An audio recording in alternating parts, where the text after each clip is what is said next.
Bonjour à toutes et à tous, on se retrouve ce matin en matinale avec Aline. Bonjour Aline. Bonjour Martha, bonjour tout le monde. On se retrouve pour notre matinale du lundi, celle qu'on essaye de mettre en place depuis quelques semaines maintenant, dans lesquelles on vous parle de plein de choses, pas seulement de jeux de société, mais également, vous le voyez à notre menu qui est indiqué juste en dessous, on va vous parler du programme de notre semaine, de ce qui va se passer sur la chaîne d'un monde de jeu, de la vie du chalet, de ce qui s'est passé la semaine dernière chez nous, chez un monde de jeu, les sorties jeux de société de cette semaine, il y en a quelques-uns qui sortent, on regarde à chaque fois avec beaucoup d'intérêt, les sorties séries et ciné aussi, on regarde maintenant un petit peu beaucoup plus rapidement, évidemment ce qui paraît dans ce domaine-là, on se crée des envies et on termine avec les sorties BD. Voilà pour le programme, c'est résumé parce qu'il y a plein de choses dont on a envie de vous parler dans cette matinale. Bonjour à ceux qui nous regardent en direct sur Twitch et aussi à ceux qui nous regardent en différé, Aline, puisqu'on peut nous retrouver un peu plus tard dans la journée. Oui, bonjour tout le monde. Un peu plus tard dans la journée. Si tu veux, je rajoute à ça. Par exemple, effectivement, on a un site internet qui s'appelle unmondedejeu.fr sur lequel vous pouvez vous connecter régulièrement. Vous pouvez vous connecter dès ce matin d'ailleurs. Vous allez directement sur la page d'un monde de jeu. Hop, je vous le montre. Tac, elle est ici, et là je ne suis pas au début de la page, mais vous avez les dernières grandes news qui sont arrivées, il en manque une, c'est celle qui concerne la soirée Cachamot, on va la mettre. Je m'en occupe tout de suite juste après, on n'a pas eu le temps de le mettre ce week-end. Ensuite, vous avez toutes les dernières vidéos qui ont été réalisées sur la chaîne. Le coin BD, vous pouvez retrouver les bandes dessinées qui ont été diffusées sur... alors là, c'est le dessin de ce matin dans l'équipe, par exemple, qui est ici. Celui d'hier également. Et puis, vous pouvez remonter dans le temps et retrouver d'anciens dessins, exactement. Les vidéos d'explication de jeu, les sorties de la semaine, vous voyez les jeux de cette semaine dont on va vous parler juste après, qui sont déjà présents. Et si vous voulez suivre les conseils qu'on vous donne, vous savez que cet article, l'article qu'on va poster en même temps que le replay de cette matinale, n'est pas encore en ligne, parce qu'on n'a pas mis la vidéo, on met le replay en même temps. Mais vous, si vous voulez suivre, vous dites « Ah, j'ai bien aimé cette bande dessinée dont ils ont parlé aujourd'hui, par exemple, je veux me l'acheter, de quoi s'agit-il, je cherche les références », vous pouvez cliquer là, ici en haut à droite, sur la petite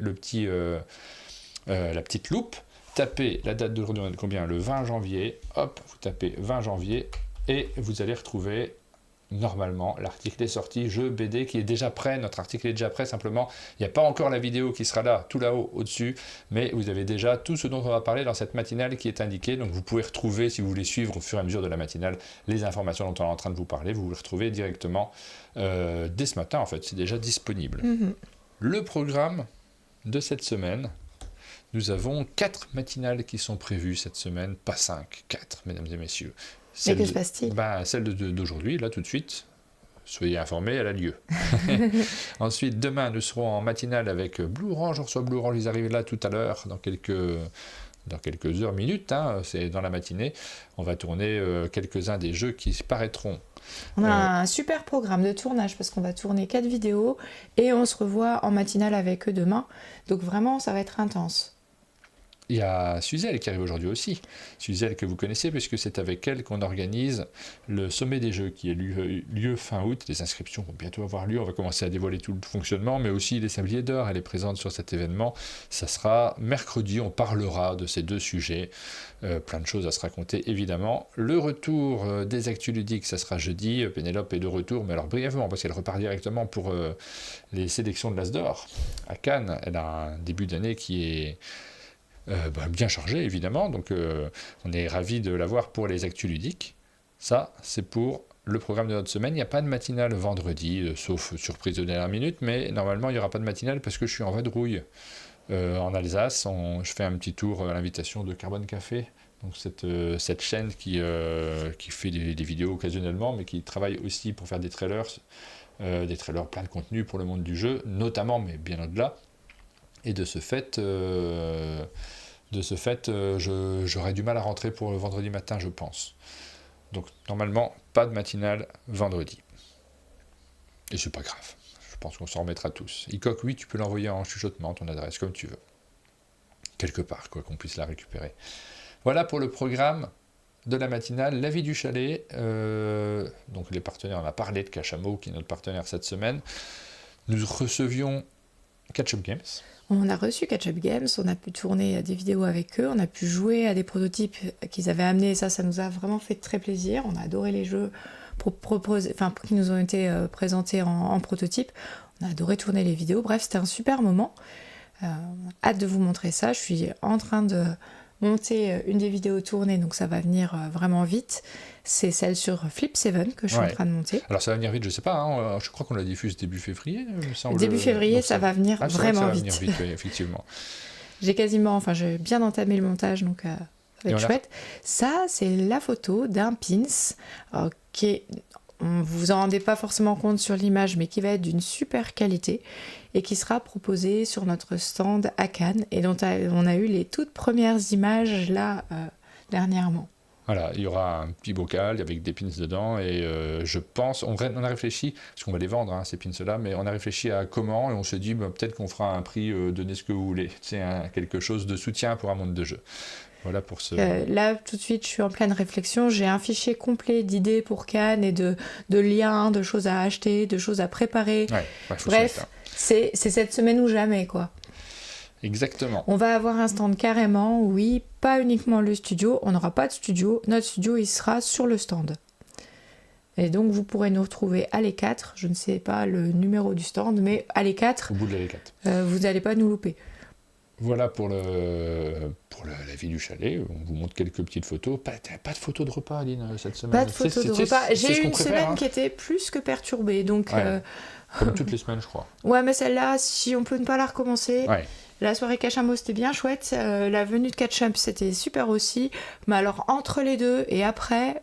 Est-ce qu'on pourrait les récupérer autrement qu'à Cannes, nous demande-t-on. Pour l'instant, on n'y a pas réfléchi en vrai. On teste des trucs, on n'a pas... Voilà. C'est la première fois qu'on se pose la question en lisant ta question, Fanette. On verra le succès que ça représente. Et puis, les récupérer autrement qu'à Cannes. Est-ce qu'il y a toute une contrainte de prix en réalité, le prix de l'expédition, ce genre de choses mais... Peut-être que c'est le genre de choses qui risque d'être limité au festival parce que techniquement c'est moins compliqué. Peut-être qu'on vous fera la surprise d'en avoir regardé quelques-uns pour les sabliers d'or, qu'on pourra les faire gagner, on verra bien. Mais alors, le problème de faire gagner des bricoles, c'est est-ce qu'on fait des expéditions pour des bricoles ? Les bricoles, ça va. Franchement. Ouais, tu crois ? Bon, alors, écoute, on va regarder, parce que ça va se mettre dans une petite enveloppe. Ça se met dans une enveloppe bulle, c'est facile. Ouais. Écoute, peut-être pour l'alchimie. Je garde l'idée. Je garde l'idée en tête. On y réfléchit, mais pour l'instant, on n'en a pas tiré beaucoup. Donc, il n'en restera pas après Cannes. Donc, la question sera de est-ce qu'il faut en retirer, comment ça marche. C'est le genre de questionnement-là. Ce qui n'est pas si complexe en soi. C'est pas nous qui les faisons. Donc... Non, mais je veux dire, c'est pas si complexe une fois que tu as le modèle, une fois que tu as... Bah oui. Je sais pas. Aucune idée de comment ça fonctionne. C'est juste une enfin, c'est pareil qu'un jeu. Une fois qu'il est fait, une fois que tu as le modèle, une fois que tu as tout donné les informations, tu réenvoies juste une demande. On est le lundi 20 janvier. C'est vrai qu'on ne s'était pas attardé. Là, j'avais noté tout ce qui se passe un 20 janvier. Je vous le dis quand même. Savez-vous que c'est l'anniversaire de David Lynch aujourd'hui ? Oh mon Dieu. Il aurait 78 ans. C'est l'anniversaire aussi d'Omar Sy, de Fellini, de James Denton.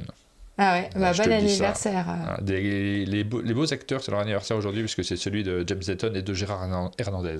Ouais. Voilà. Pour les petites informations sur... C'est le premier jour du mois de pluviose, paraît-il, et c'est ce qu'on entend partout, je pense, dans les matinales à la radio. C'est soi-disant le Blue Monday, tu sais, ce jour où on a le moins le moral de l'année. Ah ouais. On est, pour plein de raisons différentes, on est 3 semaines après Noël. Ça commence à être loin, il n'y a plus les fêtes et tout ça, mais il fait toujours froid, c'est un lundi en plus, donc le lundi, c'est pas forcément le jour préféré des gens, paraît-il, moi j'aime bien le lundi. C'est aussi, on est loin des résolutions, en fait, on est au moment où les gens laissent tomber leurs résolutions. Ils se disent, voilà, c'est terminé, les salaires ne sont pas encore tombés, voilà toutes les raisons qui font que, paraît-il, il y a une formule mathématique, mais à l'origine, cette expression-là vient d'une émission de télé sur les voyages qui essaye de vendre des voyages aux gens. Donc, comme d'habitude, ce genre de choses qu'on entend à droite à gauche, c'est pas toujours étayé sur des réflexions scientifiques très poussées, mais c'est des réflexions commerciales qui le sont beaucoup plus. Moi, je serais plutôt comme 2020 et me dire... et pourtant, j'ai pas eu une semaine facile, mais et me dire ah oui, mais en fait, quand tu prends la voiture tard le soir, il fait de nouveau pratiquement jour. Ouais. Il fait jour plus tard, il fait jour plus longtemps, et ça, c'est vraiment un truc qui remonte le moral. C'est ce que dit Miroslav Dragan, c'est un coup marketing d'une société de voyage, d'une chaîne de télévision anglaise qui était consacrée au voyage, donc pas d'une société, mais c'est un marketing commercial, effectivement. Savez-vous que c'est le jour en 1840 où la France, un marin plus exactement, Dumont d'Urville, a découvert la Terre Adélie. La base qui est placée sur la Terre Adélie en Antarctique porte son nom d'ailleurs. Pourquoi il l'a appelée Terre Adélie ? Tu lis sur ma fiche. Oui, mais je ne peux pas lire aussi loin. Bah alors n'essaie pas de lire. Parce que c'est le nom de sa femme, tout Oh, c'est simplement. Donc j'ai mignon. trouvé ça mignon, elle Ouais. s'appelait Adélie. Et cette terre-là appartient à la France, il y a une base française dessus, mais la France a décidé toute seule que ça lui appartenait, parce que c'est pas tellement reconnu, notamment par les États-Unis et la Russie, sous quel prétexte eux ils reconnaissent aucune propriété de l'Antarctique. Voilà pour cette petite information supplémentaire qui est très intéressante. Nous Ça sommes... faisait un petit moment qu'on n'avait pas fait les éphémérides, on te Mais remercie j'aime bien, Martin. moi, ça, les éphémérides. On nous dit que on fête les Fabiens, moi j'avais vu les Sébastiens. C'est vraiment les Fabiens aussi? Mais Maria Gertrude, c'était moins élégant. Ouais. Quelques notes de Tumpix en hommage, nous dit David. Voilà, pour cette éphéméride du 20 janvier, on enchaîne avec les sorties. Jeux de société, on continue. Puis cette matinale, on le sait, celle du lundi, elle a tendance à être trop longue parce qu'on a plein de choses à raconter. Donc on va essayer d'accélérer un tout petit peu la cadence. Les sorties jeux de société de la semaine du 20 janvier, il y en a quelques-unes. Celui qu'on a noté, on s'est dit, tiens, on va regarder. C'est quoi le jeu de la semaine? Pour moi, pour nous, je pense, c'est Shadowhunter. Moi j'ai beaucoup. T'es d'accord avec moi? J'ai vraiment beaucoup aimé ce jeu. Shadow Theater, pas Hunter, ça n'a rien à voir. Shadow Theater, la légende du roi singe, c'est un jeu qui est signé par Florian Siriex et Cédric Lefebvre. Lefebvre. Ah, il est là, juste derrière. Ça fait un petit moment qu'on l'a, ce jeu-là, et c'est un jeu pour 2 joueurs uniquement. Alors, je le trouve super parce qu'il y a un boitage qui n'est pas le même que d'habitude. Ça change, on n'a pas le même jeu, on n'a pas la même mise en place. Il y a une théâtralisation, en plus du titre du jeu, du thème du jeu, il y a une théâtralisation du jeu, de l'espace jeu aussi. C'est comme un Kamishibai en fait. Ça va s'ouvrir, et comme les théâtres d'ombre japonais, on va pouvoir vraiment ouvrir sa boîte. Super chouette ça. Et c'est un petit jeu tactique. Plus tactique que technique, dans lequel on va jouer avec des cartes et des actions, on va se déplacer entre différentes zones pour essayer de battre son adversaire. Donc on est dans ce rapport de force dans un jeu purement pour 2 joueurs. Et par contre on ne retrouve pas la gamme, la fameuse gamme de jeux pour 2 joueurs à laquelle je me suis attaché moi. Cette gamme qui a le logo 2 qui est marqué là sur le côté, mais vous voyez, on n'a pas le même format nécessairement, puisqu'il y a eu un espace de jeu qui a été repensé pour le thème du jeu. Alors c'est pas du tout un regret, bien entendu, mais cet effet de gamme ne sera pas présent. Je vais quand même le ranger à côté des autres jeux que j'aime beaucoup. Ces tout petits jeux chez Space Cowboy, qui ne sont pas ceux dont on parle le plus chez l'éditeur, mais qui amènent une certaine légèreté ludique. Il n'y a pas de prétention non plus dans ces jeux-là, je trouve. C'est bizarre de parler de prétention, mais la prétention elle est générée parfois par la communication qu'il y a autour des jeux. Là, il y a surtout de l'élégance, je trouve. Ouais, tout est super chouette. Le jeu, vous allez voir, il est hyper plaisant. Et tout est, mais vraiment, léché. On a pensé à tous les petits détails. C'est parce qu'il y avait un petit goût sur les jetons, donc j'ai envie de les lécher. Donc... D'accord. Tac. Petit pour tout de Cédric Chaboussi, notamment. J'essaie de vous montrer ça. Il y en a quelques autres. Hein. Ce meeple singe, il est tellement petit que dans mes doigts, vous ne verrez rien. Tes souhaits. C'est toujours cette fois, moi. Ça y est? Je sais pas, c'est pas beaucoup. Voilà, Shadowhunter Theater, c'est le jeu qu'on a repéré cette semaine. C'est celui, alors on l'a reçu celui-ci, mais c'est celui que j'aurais acheté les yeux fermés cette semaine-ci. Si vous êtes amateur de jeux à 2, on vous le conseille aussi. C'est un petit jeu, hein, mais je suis bien content de l'avoir. Mais il est malin, ce petit jeu. Il est malin. Et voici la liste maintenant des autres sorties, toutes celles qu'on a repérées. Il y en a peut-être d'autres, hein, parce que forcément, comme à chaque fois, on essaye d'observer. Ce qui me rassure, c'est que dans les autres domaines, je me rends compte aussi qu'on loupe des trucs. Il y a des sites qui vous informent des différentes sorties, mais il y a quand même pas mal de choses qui, parfois, à côté desquelles on passe, parfois. Donc Love Battle chez ATM Gaming, qui est un jeu pour 2 joueurs, je crois. Il me semble, je ne me suis pas vraiment attardé sur ce jeu-là. 8 Seigneurs des Ténèbres, la boîte verte et la boîte rouge, ce sont des jeux dans lesquels vous allez faire un peu du jeu de rôle, mais guidé. Chez Matago, ça sort. 24 €, est-ce que c'est le vrai prix? Oui, probablement, si je l'ai noté. Ensuite, nous avons La fin des haricots.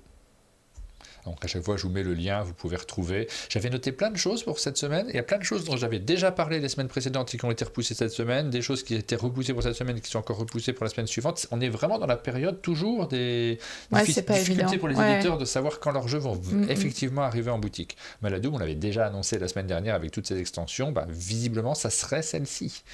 On attend de vérifier qu'il arrive bien en boutique. The Shadow Theater, Météo et Blue Penguin, 2 petits jeux distribués par Atalia, si je ne me trompe pas. Mais vous voyez, il n'y a pas le lien Philibert. Je mets les liens Philibert maintenant, je les rends visibles pour ceux qui commanderaient en ligne, utiliser nos liens parce que ça nous fait une petite affiliation. Et bien sûr, on rajoute toujours cette phrase achetez dans vos boutiques ludiques. Si vous allez dans vos boutiques ludiques, il faut les privilégier. Je ne sais pas si vous les trouverez facilement, ces jeux-là, parce que c'est peut-être pas les premières commandes que les boutiques font. Ça va dépendre du succès des jeux également. 5 cornichons. Autre petit jeu, dont le nom est bien sympathique, mais que je ne connais pas, qui est disponible également. Donc Météo et Blue Penguin, je ne les ai pas vus chez Philibert encore, donc toujours un doute sur la date effective des sorties. Voilà pour les sorties de la semaine. Donc il y en a quelques-unes quand même. Moi j'ai sélectionné The Shadow Theater prioritairement, mais j'ai pas joué à Maladoom par exemple. Donc, je ne sais pas ce que ça vaut, je connais pas non plus 8 Seigneurs des Ténèbres, j'ai aucune idée de ce que cela donne au niveau des parties. Il est amusant ce titre. Ouais. C'est un jeu, vous pouvez cliquer à chaque fois sur les informations parce qu'on fait les fiches derrière. Hop, on va l'ouvrir. C'est un jeu qui... le pitch qui est indiqué, c'est que c'est un jeu de société fantastique rempli d'humour, rapide à jouer et facile à apprendre, voyez-vous. Il n'y a pas beaucoup plus d'informations dessus, j'ai pas trouvé de visuel notamment. Donc on se projette. On ne peut pas vous en parler plus en détail.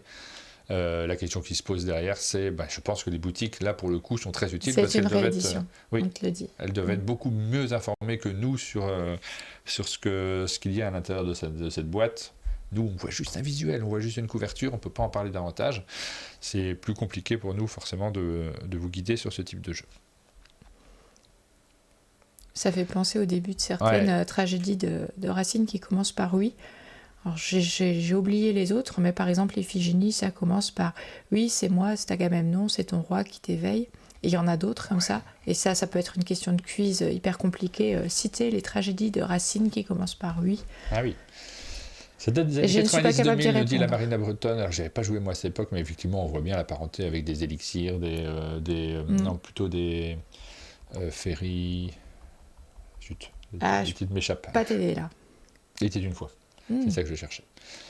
Ce type de jeu dans lequel on se raconte des histoires à partir de cartes dans des univers que l'on invente.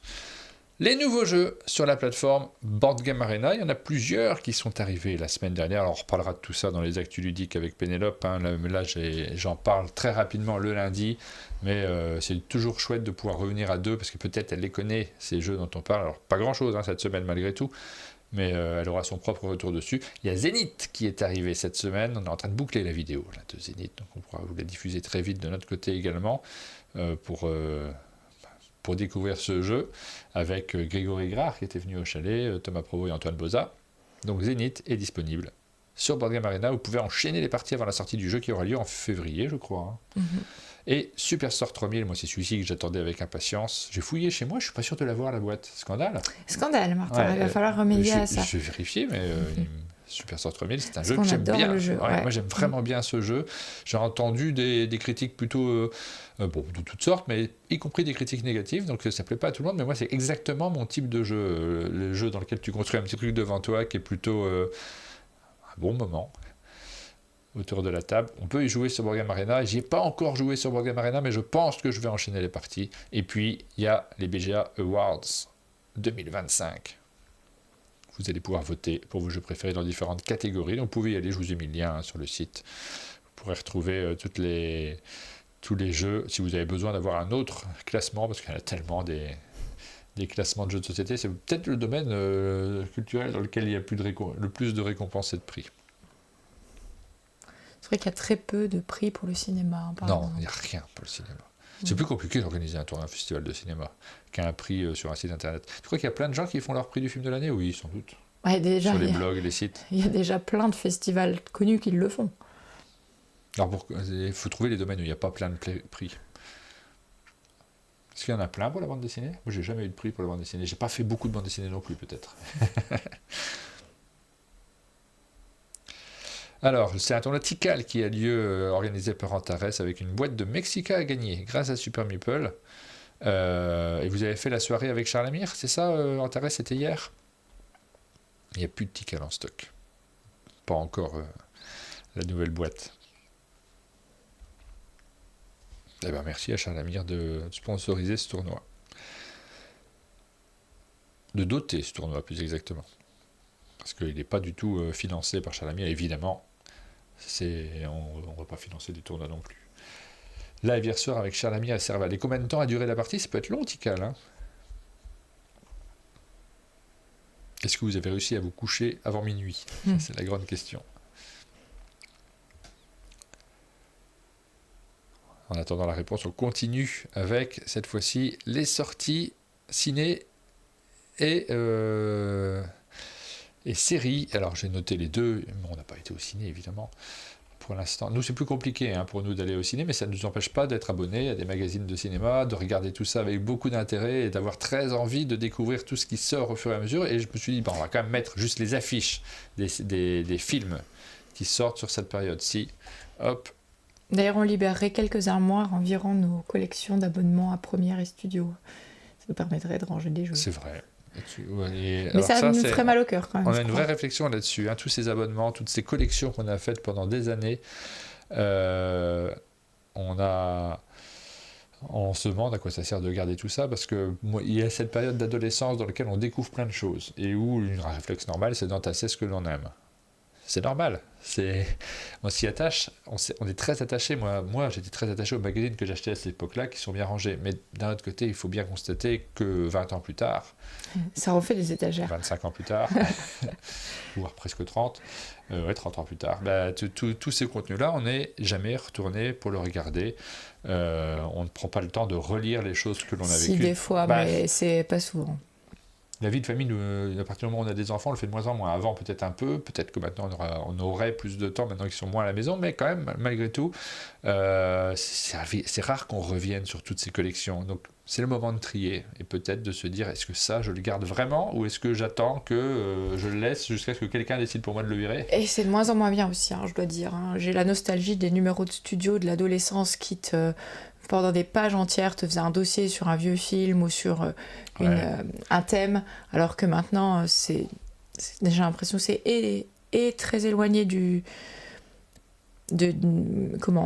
des infos, c'est-à-dire c'est les Golden Globes, c'est pas une page, pas une explication dans le magazine. Parce qu'on est à l'époque d'Internet, c'est devenu obsolète. Quand tu veux de l'information, et puis, c'est pas grand-chose de culturel, de regard en arrière, quoi. Des classements, ils notent sur 10 un acteur dans ses films, dans ses rôles, mais c'est tout, quoi. Ça va pas bien loin. C'était tellement plus motivant et passionnant autrefois. C'est peut-être des réflexions de vieille conne de dire c'était mieux avant, mais c'est possible. Je trouve ça nourrit pas ta passion, quoi, beaucoup moins. La Marina qui nous dit j'ai donné mes magazines à l'EHPAD lors du Covid. Après, je suis pas sûr que les gens vont lire mes vieux magazines en réalité. On a toujours envie de donner pour les choses de Studio, année 1991, je doute que ça motive encore grand monde. Bravo d'avoir réussi à le faire, c'est pas du tout une critique de ma part, mais je pense que moi j'aurais du mal à aller voir les gens en leur disant je vous donne des trucs. Déjà, il faut de l'organisation et du temps, mais est-ce que ça vaut le coup de tout garder? Alors il y a ce côté, quand tu vas chez des personnes plus âgées qui te remontent leur collection intégrale de La Vie du Rail par exemple, très attachées en disant c'est moins bien maintenant, on a toujours cette réflexion-là parce qu'on s'attache à un domaine à un moment donné et les choses évoluent. Aujourd'hui, il y a Internet. Forcément, le rapport à l'information n'est pas le même. Nous-mêmes, on ne fait pas la même chose. On ne fait pas de l'écrit. J'aimerais bien faire de l'écrit des fois. J'aimerais bien faire des magazines, mais clairement, il y a aussi... on touche beaucoup de monde avec ces matinales. Non, on a envie de faire du vide. Vous êtes très nombreux, là, tout de suite, encore, et vous êtes encore plus nombreux en replay. Ça marche vraiment bien, et en réalité, on touche beaucoup plus de monde qu'on en toucherait si on faisait de l'écrit. On a tous envie de garder de l'écrit. C'est quelque chose auquel nous sommes très attachés, auquel je suis très attaché, mais il faut reconnaître que... En termes d'impact, ça touche moins de monde. Moi, je comprends pas, Damien. Pour toi, 1991, c'était pas hier. Pour moi, c'était hier. Ah ouais? Ah, dans ma tête, oui. Alors, les films qu'on a vus, on a le H qui nous dit est-ce qu'on a été voir Flo? Non, en fait, on va pas au cinéma, quasiment pas au cinéma. C'est pour ça, nous aussi, qu'on se Un centre. investissement en temps, le cinéma pour nous, parce qu'on est très loin du cinéma. 25 km pour aller voir le film, 25 km pour rentrer, même en termes écologiques, hein, purement. Il faudrait faire d'autres choses en même temps, mais bon, ça prend du temps et on a rarement l'occasion de le faire, mais on aimerait bien le faire davantage. Donc là, il y a plusieurs films qui sortent. Donc Jouer avec le feu, par exemple, qui a l'air pas fun comme film, mais qui a l'air très chouette.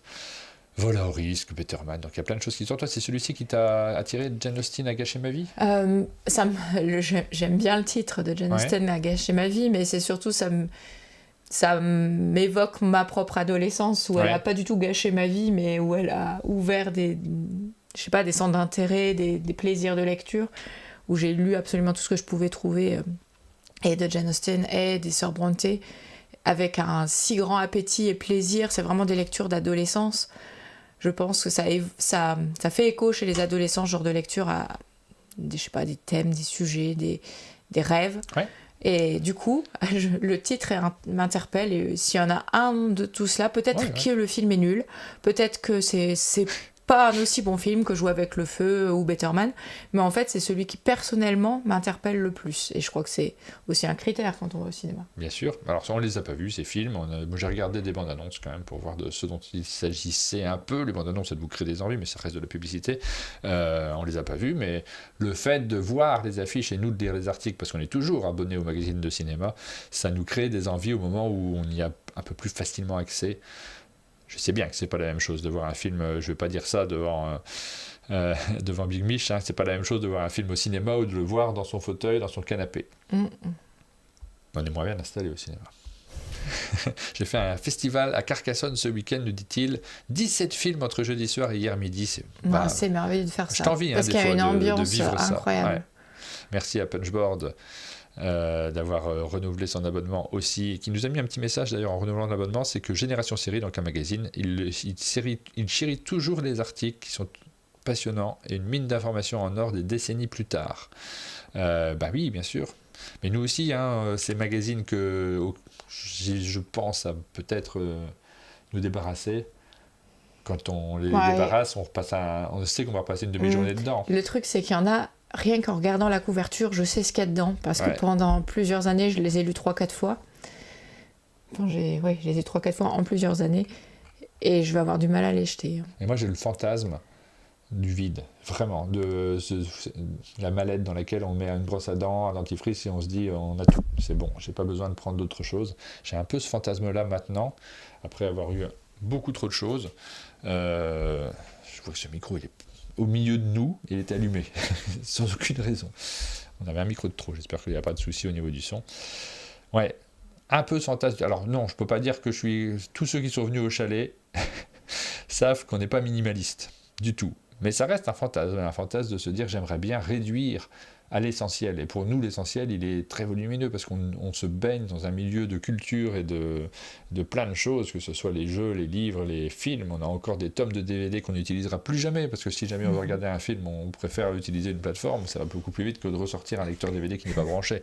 Donc tout ça, on les a gardés sans aucune raison. Et moi, pendant le Covid, évidemment, j'ai fait des visios avec mes élèves, même s'ils étaient en maternelle, c'était des visios pour se lire des livres, ou se dire bonjour, ou raconter comment on allait, etc. Et donc ils ont vu mon bureau, et ils ont vu que dans mon bureau, j'ai une bibliothèque avec une échelle qu'on déplace. Et dans leur esprit, ils étaient persuadés que j'avais la même bibliothèque que La Belle dans La Belle et la Bête. Ouais. Et du coup, c'est vrai que c'est rempli de livres, et j'aurais du mal à m'en séparer. Tu vois, les livres qui sont affichés, qui décorent aussi notre univers, je comprends l'intérêt de les garder. Mais au-dessus de cette bibliothèque, il y a des gros cartons remplis de choses qui sont des souvenirs auxquels on tient. Donc, il y a un attachement. Suivant. Mais c'est un attachement, on n'y reviendra jamais. Jamais on va rouvrir ces boîtes. Et c'est des tonnes de boîtes qui sont entassées. Et là, ça me crée une oppression. Ok, on peut l'évoquer. Hein. Les séries qui sortent... Alors, pas beaucoup en fait, on en a beaucoup parlé dans les précédentes émissions et là on n'a pas vu grand chose en termes de séries sur lesquelles on a envie de ont envie de passer du temps. Alors il y a Severance, c'était la semaine dernière je crois, que la saison 2 est sortie, on en a parlé avec Jub, lui il nous a dit, Jub qui est passé au chalet jeudi et qui est un amateur de tout ce qu'on aime bien aussi, donc il partage avec nous, il nous a dit que c'est une des séries qui l'avait le plus marqué sur la saison 1. C'est une société dans laquelle les gens rentrent, mais ils ont eu un traitement au départ, d'une certaine manière, je ne sais pas comment le qualifier autrement, mais qui fait que quand ils rentrent au boulot, ils ne se souviennent plus de leur vie privée. Et quand ils quittent le boulot et qu'ils repassent dans leur vie privée, ils ne se souviennent plus du boulot. Et ils font un truc un peu bizarre dans ce boulot, ils rentrent des données dans des ordinateurs, c'est assez particulier, il y a une ambiance un peu surréaliste forcément, c'est très bizarre comme univers, mais ça permet de se questionner sur notre rapport au travail aussi. Il y a un petit côté un peu Brésil, ça ressemble absolument pas, mais dans l'observation de la société. Une série un peu étrange qui a droit à sa saison 2 qui se lance maintenant. J'ai regardé le début, j'ai trouvé ça aussi fascinant que pas forcément très amusant à regarder en ce qui me concerne, mais Jub lui il a adoré vraiment, donc voilà, je vous signale cette série-là. J'ai pas été au bout. C'est Légion en ce moment. Ouais, j'ai pas été au bout de cette série-là. Légion, c'est dans un univers on est dans les Marvel, non, c'est ça, ouais. Donc là ça me tente beaucoup moins parce que moi j'ai pas toute la culture Marvel, forcément. J'aurais pu me la faire. Il y a Supermal qui sort cette semaine, une série avec Manu Payet, qui va interroger forcément sur vous voyez le thème, sur le masculinisme, avec des mâles alpha. C'est le thème de cette série-là. Ça a l'air rigolo. Toi, c'est pas ce qui t'attire le plus, les séries françaises, Aline? Peu importe, mais là, celle-là, pas spécialement. Il y a eu la fin de Silo, nous dit Tim Rage, vendredi, alors ça date un petit peu plus tôt. Silo, c'est des bouquins aussi, Silo. J'ai regardé la saison 1, j'ai pas regardé la 2. Beanspar, bon, voilà, j'ai noté cette série-ci. Série. J'ai oublié l'origine. J'ai mal préparé cette émission. Norvégienne, non? Ou quelque chose comme ça? Oui, ça vient du Nord. Effectivement, je suis pas sûr que ça soit norvégien, j'en sais rien. Il y a cette série-là aussi qu'on a notée, mais on n'en a pas vu énormément sur cette semaine. Nous, ce qu'on a fait, c'est continuer à regarder les séries qu'on avait commencées avant. Et Aline, tu as sélectionné, toi, plus particulièrement, vous pouvez voir l'article qu'elle a écrit. C'est toi qui l'as écrit, je l'ai mis en vert du coup. Je l'ai mis en vert, oui. Ah oui, le trait. Ouais. Tu as regardé, on a terminé Landman. J'ai terminé Landman, que j'ai regardé essentiellement parce que Landman, c'est écrit et produit par Tyler Sheridan, qui est le scénariste et producteur d'autres séries que j'avais aimées, notamment toute la galaxie autour de la série Yellowstone, donc Yellowstone 1883-1923, et aussi de Tulsa King avec Stallone, que j'avais trouvé assez savoureux, quoi, en fait, ouais. Et donc là, met souvent des séries, puis moi je suis à côté à l'ordinateur, je regarde d'un œil, des fois ça m'intéresse un peu. Tulsa King, pas du tout, moi, vraiment, j'ai pas du tout. Il y a un humour dans Tulsa King qui me réjouit en fait. Moi je suis beaucoup moins série américaine que toi, je pense. Il y a déjà cette différence, ça m'a pas attiré, donc ça, j'ai regardé d'un œil peut-être un demi-épisode et c'est bon. De temps en temps, je voyais des extraits, mais. De Tulsa King. Ouais, ça m'a pas attiré du tout. Et puis là, Landman, donc on était curieux. Et puis il faut dire qu'il y a vraiment une patte Tyler Sheridan, donc on sait par exemple que le générique va être magnifique. Ça, peu importe, ça vaut le coup d'aller voir juste le générique, même de Tulsa King. C'est vraiment léché, il y a une parenté entre chaque générique, mais ils sont tous assez incroyables. Donc déjà, rien que pour le générique, ça valait le coup. Et puis, il y a la culture de la punchline, quoi. Dès qu'il y a un dialogue, il est vraiment bien trouvé. Et nous, comme en plus, on regarde en VF, je me dis qu'en VO, ça doit être incroyable. Donc ça, déjà, c'était deux choses qui donnaient envie. Et puis, Tyler Sheridan, il va toujours chercher des acteurs qu'on n'avait plus envie de voir, mais que finalement, on est content de revoir. Qu'on avait envie de voir, en fait. Oh oui, tu vois, c'est toujours des stars des années 90, et on les a pas revus. Là, par exemple, dans Landman, il y a Demi Moore. Ça faisait, je sais pas combien. C'est pour ça qu'elle a gagné un prix? C'est pour non, c'est pour The Substance. D'accord. Et donc, moi j'attendais plus des mémoires depuis jamais en fait, et Billy Bob Thornton encore moins, alors là vraiment même pas d'affect particulier avec cet acteur. Et puis on met la saison, mais l'épisode 1, et là au bout de moitié de l'épisode on se dit jamais on regarde la suite. c'est hyper violent. Les personnages. C'est américain. Là, vraiment, on est dans un univers très américain. Tout est excessif, quoi. C'est vraiment too much tout le temps, quoi, le premier épisode. Avec l'image qu'on a du Texas, c'est violent, c'est sexiste. Puis... C'est vraiment sexiste. Hein. Ouais. Mais en même temps, c'est assumé. Il dépeigne quelque chose. Ouais, voilà. On se dit, c'est comme ça, en fait, le Texas. Et le lendemain, on veut regarder The Pitt et pas moyen, vous avez raconté ça, pas moyen de regarder The Pitt. Alors, on a mis la suite de l'épisode. Je raconte de nouveau. Non. Okay. Et on s'est laissé complètement emporter. Et au final, c'est plein de bonnes surprises. Parce que... c'est bien fait. Après, les personnages ne sont pas du tout ce qu'on imagine être au tout début de la saison. Le fils qui se lance dans les entreprises de pétrole, comme le père qu'on voit sur l'affiche là, comme Billy Bob Thornton, qui nous paraît complètement débile, finalement, va se révéler être loin d'être idiot.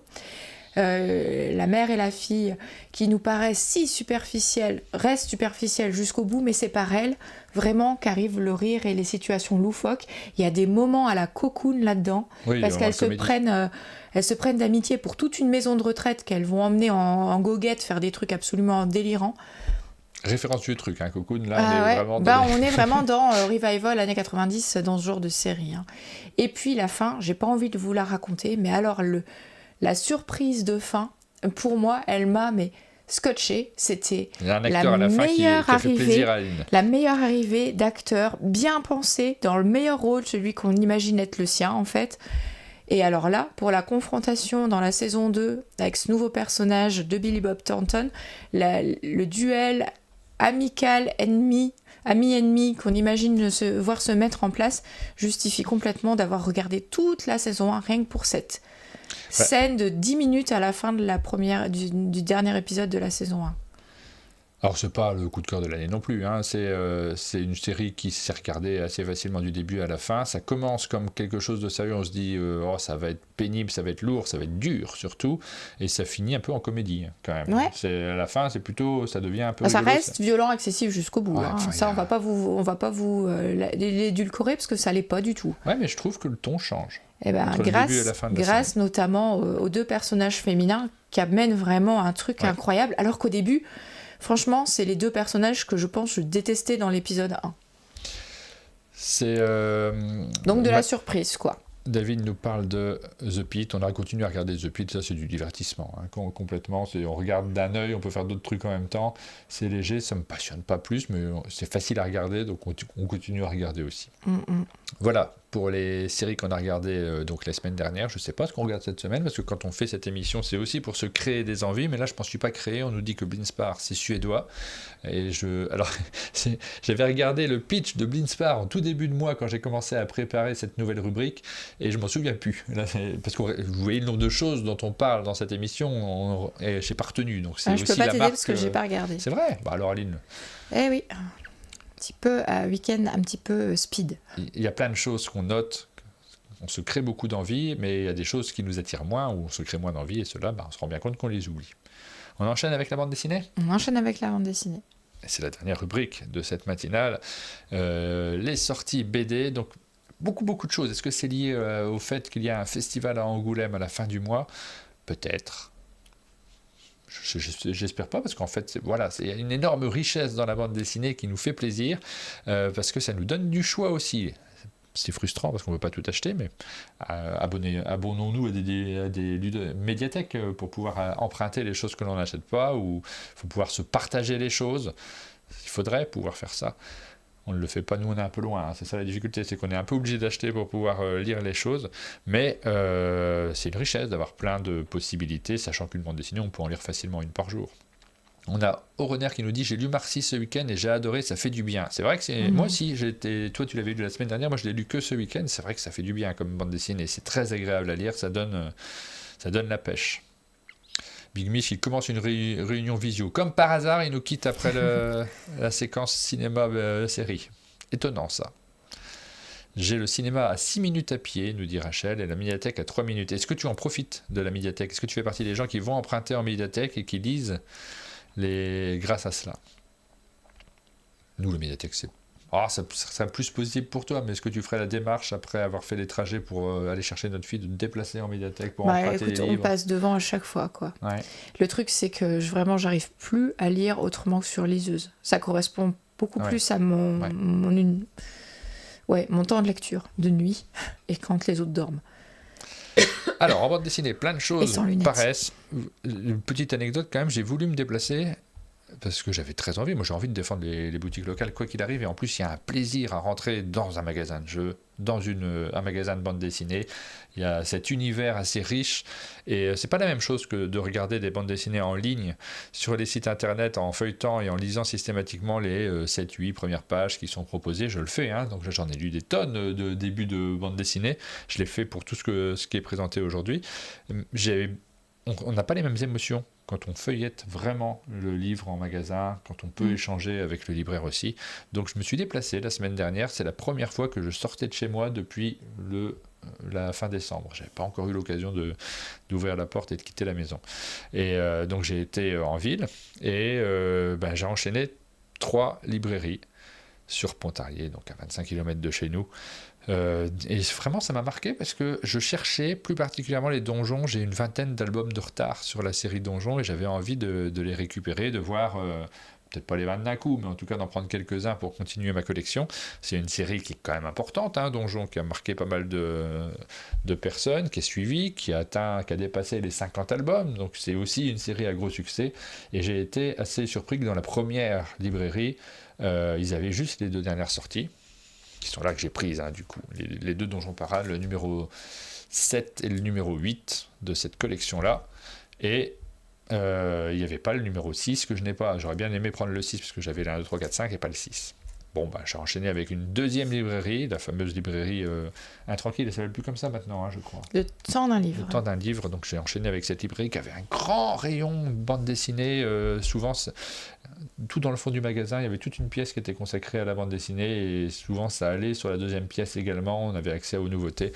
J'y suis allé. Et cette pièce du fond n'était plus consacrée à ça. C'était des livres de cuisine, des choses comme ça. Il y avait juste un petit étalage avec quelques bandes dessinées et pas de fond. Quasiment plus de fond. Je ne sais pas ce qu'ils en ont fait, ils ont dû s'en débarrasser. Ça signifie quelque chose, hein, sur le marché. Ça signifie que c'est déjà pas la même librairie qu'avant. Et donc tu fais peut-être une place plus importante à ce que tu aimes le plus, moins importante peut-être que juste... c'est du goût personnel après. Donc là, je cherchais 2-3 trucs. Je cherchais notamment le journal inquiet d'Istanbul que j'avais envie d'acheter et que je n'ai pas trouvé dans cette librairie-là. Sur les dernières nouveautés, donc les nouveautés du moment, il y a des choses qu'ils ont, bien sûr, ils ont mis quelques albums en avant, mais il y en a certains que je n'ai pas vus. Et alors, je ne suis pas du tout en train de critiquer les libraires, hein, c'est pas du tout la question, simplement j'ai réalisé que le monde avait changé par rapport au moment où je me suis intéressé à la bande dessinée et où les librairies avaient le fond nécessairement. Alors bien sûr, on va retrouver tout ce qui est les grands classiques qui étaient déjà les classiques de quand j'étais jeune, les Schtroumpfs, les Tintins, les Astérix, tout ça, c'est bon, il y a le fond est en place, mais sur ces nouveaux classiques, finalement, ils ne sont pas en librairie. Et ça se comprend, en réalité, on ne peut pas tout mettre. Il y a eu 30 ans d'albums qui sont sortis, ils ne peuvent pas tous être présents en rayon, et on réalise que ça devient compliqué. Donc j'en ai fait une 3e qui est une librairie Canal BD, donc c'est un peu l'équivalent du GBL pour les boutiques ludiques, où là, cette fois-ci, on a vraiment l'expert avec une belle librairie remplie à ras-bord, avec des albums qui vont jusqu'au plafond dans tous les coins, en 2 pièces, et là non plus, il n'y avait pas de donjon. Il y avait juste les 2 derniers, et c'est tout. Il n'y en avait pas en rayon. Mais voyant la multitude de bandes dessinées sur tous les murs, on ne peut pas se dire le libraire ne fait pas son travail, simplement il fait des choix aussi. Et ça renseigne sur la réalité d'un monde culturel où on espérerait pouvoir tout trouver en permanence, pouvoir s'immerger dans tout ce que l'on a aimé et ce que l'on aimera. La réalité est que les libraires, les boutiques ludiques, tous ceux qui vendent de la culture ne peuvent pas proposer l'intégralité de ce qui existe. Aujourd'hui, ce qui existe, c'est stocké dans des hangars qui sont ceux des distributeurs. Ça fonctionne aussi logiquement avec de la vente en ligne, et ce dernier libraire sur lequel je suis passé, et qui est probablement un très bon libraire, je ne le connais pas spécialement, hein, donc je ne peux pas me permettre de dire ça aussi vite, mais quand même, il va se concentrer sur de la nouveauté, qu'il va explorer, qu'il va nous proposer également, nous donnant du conseil. Et lui, il avait le journal inquiet d'Istanbul, j'ai pu l'acheter, et c'est la bande dessinée dont on va vous parler plus particulièrement aujourd'hui, puisqu'on vous l'avait annoncé quand les albums sont sortis, que ça nous intéressait bien, donc on les a achetés, on s'est plongé dans ces albums-là et on a pu les prendre. Mais si j'ai insisté sur cette démarche d'aller en librairie, c'est aussi pour parler de jeux de société, parce que c'est la même chose, c'est normal de plus tout avoir dans une boutique ludique. On découvre ça, nous, maintenant. Ouais. Mais... Probablement que si tu étais allé à Besançon, tu aurais trouvé plus facilement quand même. Peut-être plus. Et à Paris, déjà, par plus. la superficie accordée Il y a de nombreuses librairies à Besançon, elles sont très grandes. Et il y en a plusieurs qui sont spécialisées BD, donc tu aurais sans doute plus facilement trouvé qu'à Pontarlier, mais ça signifie qu'il faut faire de la route, quoi. Et si tu vas dans une librairie où il y a 5 pièces, tu vas avoir le fond également sur ces bandes dessinées-là. Naturellement, c'est logique aussi, mais la pratique moderne, il faut en avoir conscience, il ne faut pas avoir un discours qui ne correspond pas à la réalité. On ne peut pas répéter en boucle, c'est pas normal qu'on ne trouve pas les jeux dans les boutiques ludiques. Ça devient une évidence, et de plus en plus on ne trouvera pas tout, et de plus en plus les vendeurs de jeux, les ludicaires vont faire des choix, de plus en plus les libraires font des choix. Ce qui fait la richesse, ça reste toujours le conseil, ça reste toujours la capacité du ludicaire en l'occurrence de se renseigner, de nous renseigner, de nous créer des envies et des passions. C'est ça aussi qui est très important. Derrière, on comprend que la vente en ligne par exemple n'est pas absurde sur certains domaines. Martin, tu devrais vraiment adorer, nous dit Simon. Sur lequel? Sur le journal inquiet d'Istanbul? Alors, on n'a pas tout lu, malheureusement, on n'a pas eu le temps, parce que j'ai été samedi et les week-ends sont très très chargés de notre côté. Ouais, je pense qu'il parle de ça aussi, parce qu'il dit j'ai fini le premier tome. Moi aussi, hier soir, j'ai fini le tome 1 du journal inquiet d'Istanbul. Je l'ai lu après toi, donc je me suis couché tard. Ah ouais, on s'est vraiment couché tard pour l'avoir lu pour ce matin. Donc... En BD, le journal inquiet d'Istanbul, c'est bien aussi, mais c'est pas très joyeux. J'ai pas trouvé ça triste, du tout. Moi, j'ai trouvé ça passionnant sur des tonnes d'aspects. Il y a plein de choses qui sont absolument géniales dans cette bande dessinée-là. Alors, on n'a pas fait d'article encore, parce que comme on l'a fini hier soir, après on a décidé de dormir, mais on n'a pas fait d'article encore sur l'article du site qui va accompagner cette rediffusion. Mais par contre, on vous en parle là tout de suite en vidéo.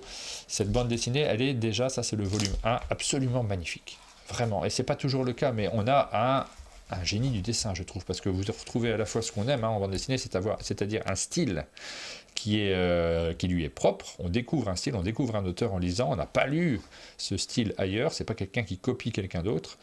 Une disposition des cases qui est réfléchie, originale, hyper efficace, parce que c'est toujours ça que je regarde aussi, c'est que c'est bien joli de faire des cases dans tous les sens avec parfois des systèmes où on se dit oh là là, c'est extrêmement graphique, mais si derrière ça n'engendre pas une narration, là la narration elle est forte, les images, mais ça a dû prendre un temps de dingue, cet auteur-là a vraiment passé beaucoup de temps, et il nous raconte sa vie à Istanbul, donc puisque là sur le premier volume ça se passe complètement en Turquie, sur les évolutions du pays. Et la bande dessinée est un médium extraordinaire pour raconter cela, parce que ça mélange à la fois l'image, donc ça nous dépayse, ça nous emmène dans un autre univers, et les émotions écrites. Il y a ce mélange de l'écriture, je le dirai à chaque fois, j'ai déjà répété plein de fois, mais qui, sur des histoires autobiographiques, permettent de composer quelque chose d'un peu différent de ce qu'est l'écriture d'un livre, de ce qu'est le cinéma, avec des images qui sont imposées. Oui ? Non, mais c'est quand tu disais qu'il a un talent incroyable, on passe vraiment d'un style bande dessinée à un style beaucoup plus académique quand il nous parle de grands faits historiques et de moments de rupture dans la politique de son pays. Quel dessinateur, non, c'est extraordinaire ce qu'il fait. Alors, je n'ai pas cité son nom, pardon, mais il s'agit d'Erzin Karabulut. Boulout, on avait dit, plutôt pour... Ouais, j'imagine. Voilà pour le nom de l'auteur. Et il y a ce contexte historique, l'évolution de la Turquie avec l'arrivée d'Erdogan, et ce contexte personnel, autobiographique sur quelqu'un qui découvre la bande dessinée, qui a envie de devenir auteur de bande dessinée, qui se passionne pour ça, et son itinéraire dans lequel forcément je me suis reconnu un peu sur certains aspects, notamment celui du passionné de dessin, de bande dessinée, qui se rend compte à un moment, ah oui, c'est possible, on peut devenir auteur de bande dessinée. C'était valable en Turquie, c'était valable pour moi aussi, parce qu'il m'a fallu beaucoup de temps pour comprendre que c'était possible, qu'on pouvait devenir auteur de bande dessinée. Passionnant, un voyage extraordinaire, je trouve, un style graphique, et c'est un bouquin qu'on n'a pas envie de lâcher, parce qu'on a envie, j'ai super hâte de lire le deuxième volume, que je vais lire cette semaine, et évidemment, là je l'ai lu d'une traite, et je reviendrai, c'est vraiment un livre que je vais prêter, qui sera mis à disposition au chalet, comme tous les livres dont on parle et qu'on a aimé, on a le petit rayon BD qui sera mis bien en avant pour tous ceux qui passent au chalet, et pas mal de monde passe au chalet, de plus en plus de monde passera au chalet. Moi aussi, j'ai vraiment adoré, mais j'ai vraiment apprécié toute la partie. On est vraiment sur un portrait de l'artiste en jeune homme, en fait. Clairement, c'est exactement ce qui se passe, c'est-à-dire, il va nous raconter comment sa passion, elle l'a tellement débordé qu'il n'a pas pu faire autrement que de vivre cette vie-là. Et comment de petit enfant qui est obnubilé par les héros de bande dessinée, qui en Turquie sont très particulièrement édités, puisqu'en fait, ils racontent au tout début de la bande dessinée que les Tintins, ils ne sont pas édités dans le même format et qu'il y a des auteurs turcs qui rajoutent des suites pour agrandir les cases, pour adapter la bande dessinée au format de l'édition locale. Et du coup, c'est assez drôle tout ce passage. Et donc, il est sans arrêt en train d'être suivi, métaphoriquement bien sûr, par tous les personnages de bande dessinée qu'il aime. Et il y a Superman, Tintin, oui, Astérix qui lui rendent visite et qui lui disent quand même, mais tu devrais vivre de ta passion, qu'est-ce qui se passe? Oui, et puis il y a ce rapport entre... Parce qu'il fait aussi du dessin politique à l'intérieur, donc il y a ce côté... Lui, ce qu'il aime, c'est la BD, ça on l'a bien compris. Même la politique, c'était pas ce qui le passionnait de plus au départ, mais ça évolue au fil des albums. La liberté d'expression est un thème évidemment essentiel sur cet album-là, sur cette série. J'ai hâte de lire la seconde. Je lis vos commentaires également. On a Kamomi qui dit « Moi, je regarde toujours en avance sur les sites partagés par beaucoup de librairies leur stock, et je trouve toujours des petites librairies qui proposent beaucoup de BD. » Alors, elle est sur Toulouse, donc c'est plus facile. Sur Toulouse, nous, c'est compliqué. Là, c'est vraiment des toutes petites librairies qu'il y a autour de nous. Il n'y a pas vraiment de très grandes villes. Sur Besançon, sur Besançon, les librairies, elles sont super. Donc, ouais.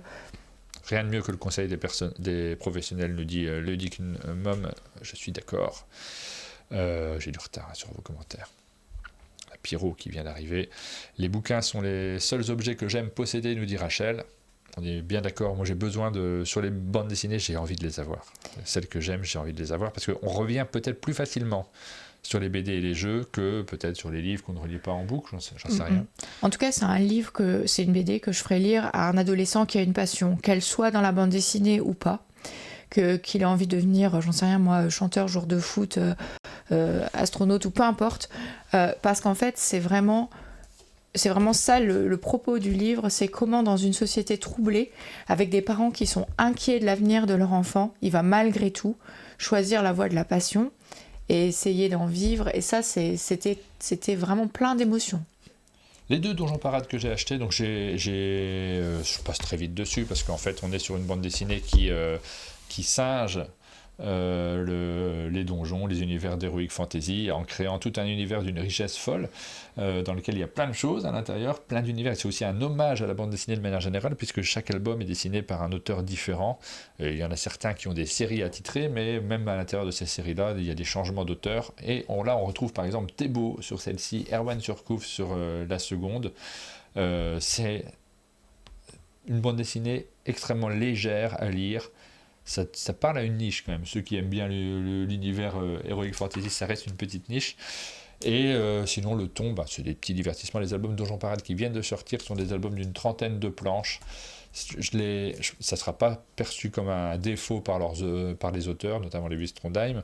J'ai envie de les rapprocher de, par exemple, les Schtroumpfs. C'est-à-dire que c'est des divertissements, c'est extraordinaire, hein, les Schtroumpfs comme bande dessinée. On en parle avec peut-être un peu de prétention en se disant, c'est pour les enfants. Oui, ok, mais il y a une création, il y a un univers et une richesse à l'intérieur qui est assez dingue. Les personnages sont géniaux dans une série comme les Schtroumpfs. Il y a un peu ça dans Donjon aussi, on a des personnages géniaux, et cet aspect, quand on va lire un album, ça va être très léger, c'est du divertissement, ça n'a pas du tout la même portée que le journal inquiet d'Istanbul dont on vient de parler. C'est plus anecdotique, mais il y a du bonheur dans l'anecdote. Et donc voilà, c'est toujours un plaisir de lire ces albums-là. Le Donjon Parade, le Sirop des Costauds, nous dit David, est celui qu'il a préféré, illustré par Thébault. C'est très léger, c'est un petit divertissement, on le lit facilement. Je vais continuer à relire tous ceux que j'ai en retard, j'en ai beaucoup en retard, et ça me fait plaisir, ça me crée des envies aussi. Ça, c'est pour les BD que nous avons lus. Il y en a plein qui sortent cette semaine et qu'on n'a pas lu. On se crée des envies maintenant. On regarde ce qui sort cette semaine. Attention, c'est reparti. Alors déjà, on vous invite à aller sur le site de notre libraire, justement. On le fait avec vendeurs de jeux, les ludicaires, pardon. On le fait avec eux, on vous invite à chaque fois à aller voir vos ludicaires préférés. On les invite dans nos émissions, on le fait aussi avec notre vendeur, puisqu'il est, il est de bons conseils. Il a une page Instagram notamment et Facebook sur laquelle vous pouvez aller voir. Vous aurez ses derniers avis. Par exemple, là, il nous a cité le Nirvana est ici. On l'a loupé cette sortie-là. J'ai pas fait gaffe, c'était sur le début du mois. Il a trouvé ça super.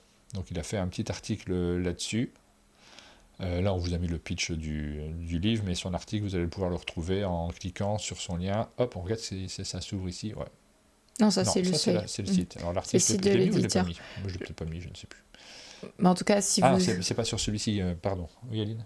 Non, mais en tout cas, si vous cliquez sur le lien de l'Instagram de la librairie Mine de Rien, Oui. vous allez retrouver l'article. C'est Alors, un des on le derniers fait. postés, Hop. donc c'est Voilà. pas compliqué. Hop. Et donc, il a fait un petit article là-dessus. Il a beaucoup aimé cet album-là. J'ai vu également que dans ses stories, je ne sais pas si on a accès, mais il a beaucoup apprécié Le Fantôme de l'Opéra. Moi, en me déplaçant, je l'ai trouvé, celle-ci, je l'ai feuilleté. J'ai pas été impressionné par le dessin, et du coup, j'ai pas eu envie de le lire. Mais lui, il nous marque, c'est la BD du jour, c'est monumental. Ok. Donc voilà un conseil gratuit offert par Thierry de la librairie Mine de Rien sur Besançon, qu'on partage avec vous. Et on va continuer à regarder, nous, ce qu'on a repéré. Donc lui, il citait le Nirvana est ici, il t'a parlé de cette bande dessinée-là. On enchaîne. Alors une BD que j'avais loupée, qui est sortie la semaine dernière, je ne sais pas comment j'ai fait pour la louper. C'est une bande dessinée d'Alfred. Peut-être que c'est comme le jeu de société, elle n'était pas dans la liste des sorties que je regarde sur les sites spécialisés, je leur fais confiance. Et en fait, si, c'était sorti la semaine dernière. Les Jardins Invisibles, une bande dessinée un peu autobiographique d'Alfred, même complètement autobiographique. Et comme Alfred, c'est un auteur majeur de la bande dessinée, qui a fait des albums que j'adore, comme c'est la collection Shampoing, à laquelle je suis très attaché aussi, pour avoir été publié dans cette collection notamment, j'ai très envie de la lire, et celle-ci, je vais la prendre.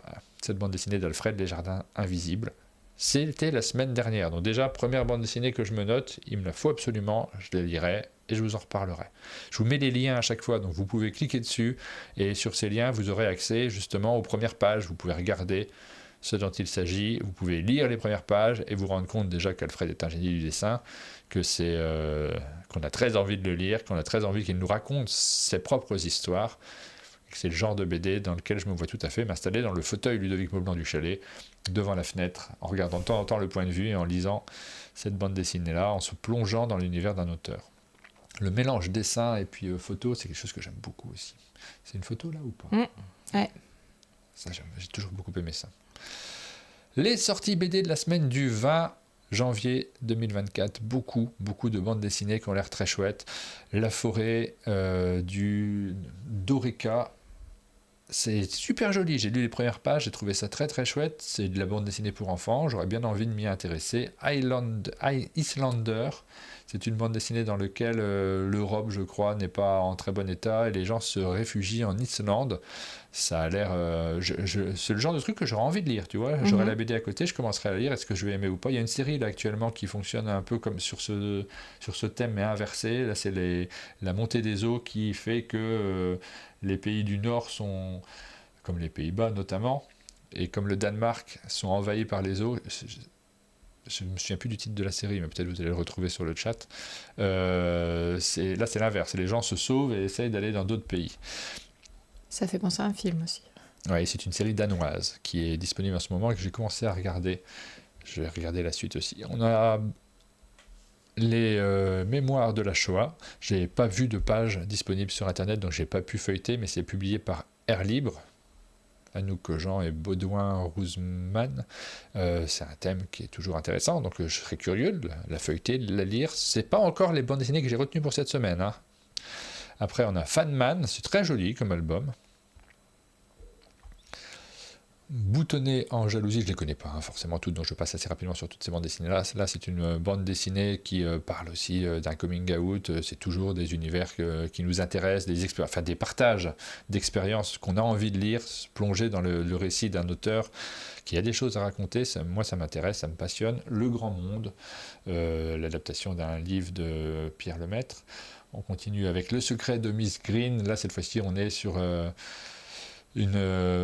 récit qui se passe aux États-Unis à l'époque où ne serait-ce qu'avoir une goutte de sang noir dans son dans son arbre Dans sa lignée, généalogique ouais. était un problème pour ce à quoi on avait le droit. Cette bande dessinée raconte une personne qui n'est pas de couleur, mais qui a du sang noir dans les veines et il se pose la question de cacher les choses ou pas. Almundera, j'ai repéré cette BD, j'en ai repéré plein d'autres, je ne les ai pas toutes mises, j'en ai mis quelques-unes, Le génie de la forêt, on se promène en forêt, on nous raconte des histoires sur les arbres, voilà, quelques autres, alors les 3 dernières, je ne les ai pas regardées plus en détail, ou j'ai oublié, c'est possible aussi. Donc voici pour une série de bandes dessinées que j'ai repérées, vous voyez qu'il y a des choses qu'on a envie de lire déjà, rien que dans cette sélection-là de bandes dessinées qui sortent cette semaine. Mais j'en ai 4 que j'ai notées et que j'ai envie de lire. Alors là encore, il va falloir choisir. 4 par semaine, ça commence à faire quand même. La semaine dernière, on n'en a pas pris en vrai, parce qu'on en a présenté, mais on n'en a pas acheté. 1, donc... 2, Mais non, 3, mais ça c'était des 4. semaines d'avant. Ah si, Donjon Parade, c'était la semaine dernière, Ouais. pardon. Bon, on a pris 2. Ok. Bon, écoute, tu vas me dire lesquels on prend pas, Aline. D'autant qu'il y a celle d'Alfred qui datait de la semaine dernière. Que... Je suis pas capable de faire ça, tu étais au courant. Mais tu vas quand même me dire ce qui t'intéresse. Ouais. Parce que Et là, tu les as pas regardés, il n'y a que moi qui les ai regardés. Non, j'ai lu ce que tu as écrit. Ah, tu as lu ce que j'ai écrit. On a L'abîme de l'oubli, 14 septembre 1940. On est sur une bande dessinée qui nous emmène en Espagne. Donc, à l'époque où forcément il y a un aspect politique également. C'est une bande dessinée qui se passe en Espagne, mais qui est dans un format à l'italienne. Oui, mélange des pays, format allongé. Là aussi, on peut cliquer sur le lien, on peut regarder à quoi ressemblent les différentes images. Et si vous cliquez sur le lien et que vous regardez les premières images, vous risquez fort de vous être emporté par la narration, les cases, la beauté du dessin, l'histoire qu'on vous raconte. On a envie de lire directement et on est frustré au moment où on arrive à la dernière page qui vous dit lisez la suite en librairie, allez acheter votre ouvrage. Ça nous raconte ce qui se passe dans cette Espagne totalitaire. Une histoire qui aussi est très documentée et que j'ai très envie de lire, là vraiment, puis rien que le format de l'album me plaît, c'est peut-être du détail, c'est une bande dessinée qui est signée par Rodrigo et Roca, Paco, chez Delcourt. Ça a l'air super chouette, j'ai adoré les premières pages, j'ai vraiment envie, on m'a donné la possibilité de lire le début d'un récit, j'ai envie de lire la suite. C'est bien malin. Hein. Ouais, bon voilà, c'est la première que je vous propose aujourd'hui. La deuxième, on a lu le journal inquiet d'Istanbul, c'est un peu la même chose, mais cette fois-ci on est en Algérie. C'est le tome 2 de Rouama, de Salim Zerouki, qui nous emmène à l'Algérie. Alors, en termes de dessin, ça m'a moins impressionné que le journal inquiet d'Istanbul. Mais on a un autre univers que je ne connais pas forcément très très bien aussi. C'est le témoignage qui est intéressant. Le témoignage, lui, me fait très envie. Ça m'a moins impressionné parce que vraiment, l'auteur du journal inquiet d'Istanbul, Erzin... Moi, je pense que tu peux juste... Il est extraordinaire. Ouais. C'est vraiment, il a un niveau de dessin qui est incroyable. Celui-ci, ça a l'air très chouette aussi. Mais vous voyez qu'il y a beaucoup de petits textes. Qu'est-ce qu'il y a, Aline ? Rien, Antares me fait rire. Il dit comme les romans en Galilée. Il y a beaucoup de textes écrits, plus que de bulles, en tout cas sur le début. C'est très légendé. Et forcément, on rentre un peu moins dans une histoire qui est très légendée comme celle-ci. Mais pour le témoignage, j'ai très envie de la lire. Mm-hmm. Donc là, il y a 2 tomes à rattraper. Vous me direz si ce thème vous intéresse, si ça vous tente également. Celle-ci, je ne l'attendais pas. Une histoire populaire du football. Je n'attendais pas ça nécessairement. Et souvent, quand il s'agit d'une bande dessinée qui va nous parler d'un truc un peu documentaire comme ça, ça ne m'attire pas plus que ça. C'est Delcourt. Moi, j'avoue, même la couve ne m'attire pas. Ouais. Jean-Christophe Devenet et Bona Corso. Lélio, c'est chez Delcourt. Hop, on clique, on regarde les premières pages. Et j'ai regardé les premières pages en me disant, quand même, je suis dessinateur sportif, c'est des univers qui potentiellement pourraient m'intéresser. Je vais regarder ce dont il s'agit. Et on commence à lire l'album. Et ah oui, non, mais c'est un vrai album. C'est une vraie bande dessinée. Et il y a le côté historique et documentaire qui est présent à l'intérieur. Il y a une vraie narration, il y a des dessins qui me plaisent. Et on commence à vous raconter l'histoire du football à l'origine. Et en vrai, je ne la connais pas très bien. Voire je ne la connais pas du tout, je ne me suis jamais intéressé à ces sujets-là, et j'ai vachement envie de la lire. Là, ça m'a retourné en quelques pages, ça a retourné mon avis, mon rejet initial par j'ai envie de découvrir ça m'intéresse, en fait, ce sujet m'intéresse, cette bande dessinée est une bonne idée. Là aussi, j'ai vraiment envie de découvrir ce qu'on nous raconte, c'est un gros bouquin, hein. Il y a pas mal de pages à l'intérieur, il y a plein d'histoires à nous raconter. Bel album, les 3 sont chez Delcourt. Non, Dargaud, pardon, mais quel mauvais choix de couve, par contre. Je veux dire, ça Ouais, t'envoie oui. sur C'est vrai un que la couve est pas très album, belle. tu sais, comme les livres qu'on trouve au comptoir des librairies qui sont les citations pour ma sœur. C'est pour ça qu'on a ce On recul n'a initial. pas envie d'ouvrir le livre. Ouais. Ouais, mais j'ai envie de le lire. Ah oui, non, mais moi aussi Et là, maintenant. clairement, mais... ne serait-ce que... ouais. En fait, j'ai toujours adoré le sport pour l'histoire. Pas du tout pour le côté supporter, mais pour l'histoire, comme le cinéma, hein, d'ailleurs. Il y a une histoire humaine d'une société et de ce que ça raconte avec, quand on est détaché maintenant de l'époque. On regarde parfois des histoires qui sont grotesques ou même des histoires de tricherie, mais qui racontent quelque chose sur les hommes et ceux qui l'ont vécu. Donc c'est ça, moi, qui me passionne et c'est ce qu'on va retrouver dans ce genre d'ouvrage également, si on se détache de ce qui s'est passé. Le dernier que j'ai noté... Oh, mais quel bon choix de couve, par contre. Tu trouves? Je trouve ça tellement différent de plein de trucs que là, j'irai ouvrir l'album. Alors que l'autre, je l'aurais vu sur une table chez le libraire, je crois que je l'aurais pas ouvert. Pourquoi j'ai noté celle-ci? C'est pour les auteurs, Tronchet et Jean-Philippe Perrault. Jean-Philippe Perrault au dessin, Tronchet qui est un caricaturiste du monde actuel qui aime bien souvent raconter des histoires qui singent ce qui se passe dans nos réalités. C'est l'auteur notamment d'Oupland, je vous conseille Oupland, qui était incroyable, cet univers dans lequel Noël est obligatoire, il se passe tous les jours, on se fait des cadeaux en permanence, c'était rigolo comme truc et ça raconte quelque chose sur nos sociétés aussi. Tronchet qui a beaucoup officié... chez Fluide Glacial et qui crée maintenant des albums, nous raconte une histoire sur, je vous lis le pitch, hein, ça sera plus simple, le président Thierry Langlois traverse une période délicate. À un an des élections, sa cote de popularité est en chute libre. Alors qu'il est au plus bas dans les sondages, son ex-femme vient d'entamer l'écriture d'un livre sanglant, tandis que son propre ministre de l'Intérieur ne rate pas une occasion de se mettre en avant. On connaît ça, on a déjà vu ça dans des histoires politiques.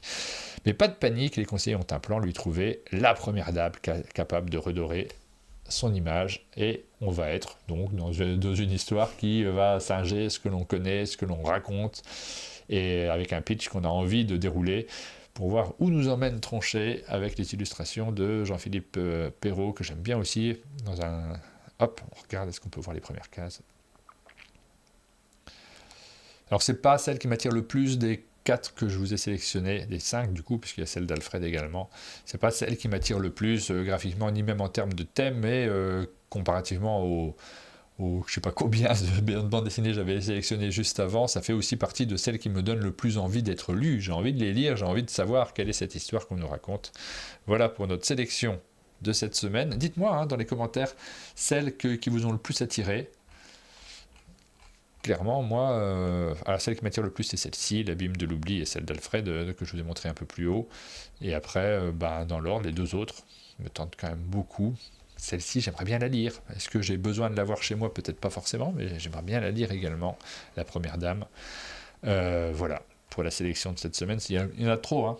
Ce qui tombe bien, c'est qu'il y a moins de jeux cette semaine sur lesquels j'ai envie d'aller.